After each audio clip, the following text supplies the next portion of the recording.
যমুনা গ্রুপের প্রাণপুরুষ মুক্তিযোদ্ধা নুরুল ইসলামের স্মরণে অনুষ্ঠিত হল বর্ণাঢ্য এক আয়োজন।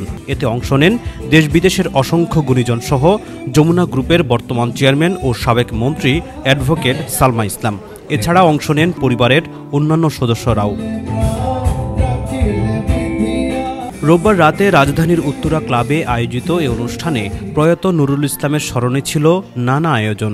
অনুষ্ঠানে তুলে ধরা হয় নুরুল ইসলামের বর্ণাঢ্য কর্মজীবন। এ সময় তার সহধর্মিণী সালমা ইসলাম বলেন, কর্মজীবনে নুরুল ইসলাম ছিলেন এক সুমহান পুরুষ। উনি কি না করেছেন আমাকে। আমার বিয়ে হয়েছে ম্যাট্রিক পরীক্ষার সময়। আমি central government girls high school থেকে ম্যাট্রিক পাস করি। পরবর্তীতে আমি আইএসসি পাস করি। আমার আইএসসি পরীক্ষার সময় আমার বিয়ে হয়ে যায়।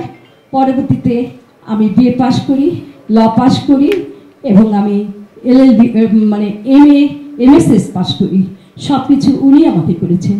আমি একটি গর্বিত স্ত্রী, যে স্ত্রী, যা হাজব্যান্ড এত আদর্শ, এত সুন্দরভাবে তার স্ত্রীকে লেখাপড়ার সময় দিয়েছেন আমাকে।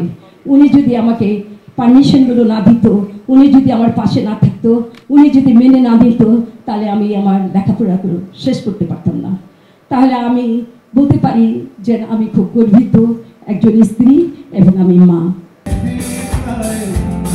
ফখরুল ইসলাম, যুগান্তর নিউজ।